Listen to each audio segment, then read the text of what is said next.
आगे बढ़ेंगे। योगी मंत्रिमंडल से इस्तीफा देने के बाद यूपी राजनीति में चर्चित हुए स्वामी प्रसाद मौर्य अब नई मुसीबत में फंस गए हैं। उनके खिलाफ सुल्तानपुर में चल रहे देवी देवताओं पर आपत्तिजनक टिप्पणी करने के मामले में अरेस्ट वारंट जारी किया गया है।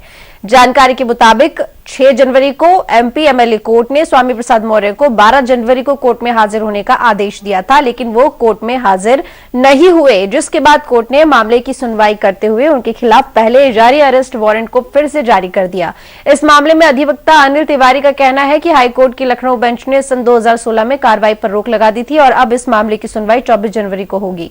आपको बता दें कि स्वामी प्रसाद मौर्य ने 11 जनवरी को ही कैबिनेट मंत्री पद से इस्तीफा देकर बीजेपी को बड़ा झटका दिया था। ज्यादा जानकारी के लिए बात करते हैं अनिल द्विवेदी से। अनिल, एक मामला चल रहा है स्वामी प्रसाद मौर्य के ऊपर कोर्ट में हाजिर होने का, हालांकि इससे पहले भी समन जारी हुआ था लेकिन वो तब हाजिर नहीं हुए। पूरा मामला क्या है? अगर बात की जाए इस प्रकरण की तो स्वामी प्रसाद मौर्य जब 2014 में बसपा के कद्दावर नेता माने जाते थे, उस समय उन्होंने एक टिप्पणी की थी हिंदू देवी देवताओं पर कि गौरी गणेश का जो है पाखंड होता है करने का, और ये जो है दलित समाज के लोगों को एक बरगलाने का रास्ता होता है। उस टिप्पणी से आहत होकर के सुल्तानपुर के अधिवक्ता अनिल तिवारी ने एक परिवाद दाखिल किया था और जिस पर मुकदमा दर्ज हुआ था। 2016 में स्वामी प्रसाद मौर्य जी ने हाईकोर्ट से जो है स्टे ले लिया था, लेकिन अगले साल ही वो स्टे आदेश खारिज हो गया था।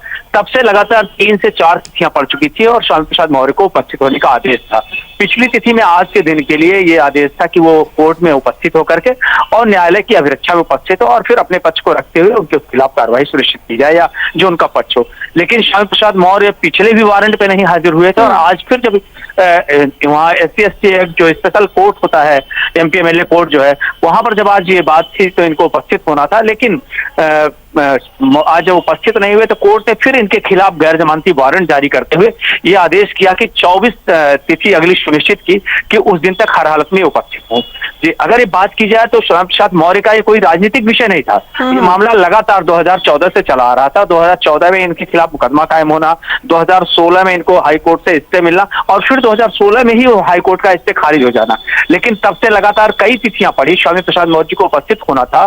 जब से स्पेशल कोर्ट बना ये MP MLA कोर्ट, तब से उस MP MLA कोर्ट ने लगातार सुनवाई सुनिश्चित की थी कि लगातार इनकी उपस्थिति को। इनके अधिवक्ता 2-3 बार वक्त लेते गए। पिछली तिथि पर भी उन्होंने वक्त लिया था कि अगली तिथि पर 12 जनवरी को अवश्य जो है स्वामी प्रसाद मौर्य उपस्थित होंगे। लेकिन जब आज नहीं हुए तो जो कोर्ट के जज हैं न्यायाधीश जो है जैन जी, उन्होंने कड़ा रुख अपनाते हुए कहा कि इस तरह से हम कब तक किसी राजनेता को छूट दे सकते हैं जो एक संवैधानिक पद पर बैठा हो, मंत्री हो, अगर वो नियमों का पालन नहीं करता है तो फिर आम आदमी क्या करेगा नियमों का पालन।